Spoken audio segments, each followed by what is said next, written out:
چیکار کنیم بفهمیم خدا خوبه که میارزه بریم پیشش؟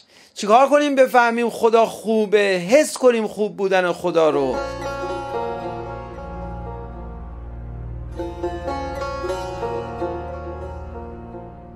قبول دارید سخت درک خوب بودن خدا؟ خیلی عمیق آدم باید بشه، خیلی فکر کنه، تلقین کنه به خودش. آخه خدا که ملموس، خدا که آدم نیست، یعنی یه چیزی که بتونی باش ارتباط، مثل با آدمایی که ارتباط برقرار میکنی باش ارتباط برقرار کنی. ما چیکار کنیم بفهمیم؟ یه راهش نمازه، یه راهش سبحان الله است، یه راهش ذکره، یه راهش فکره. خوب فکر کنیم. خدا فوق العاده زیبا، با شکوه، مهربون. خدا خیلی خوبه. ولی واقعا خیلی چیزی لمسش میکنم. یه راه میانبر به شما معرفی کنم. راه میانبر برای درک خوب بودن خدا اینه که ولی خدا، پیغمبر خدا یا آدم مؤمن خوب ببینی. اینو ببینی خدا رو داشته باشی. خوبان عالم آینه ای هستن برای معرفت الله.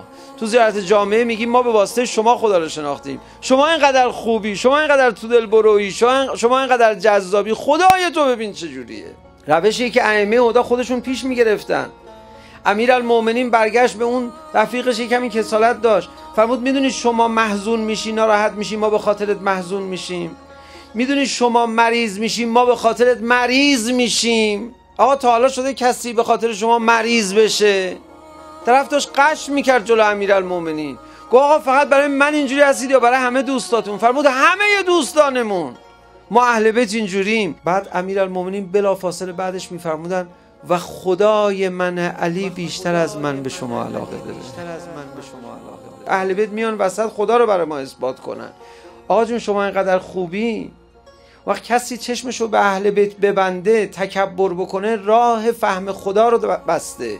این محاله بتونه با خدا ارتباط برقرار بکنه. خوبان عالم آینه ای هستن برای معرفت الله.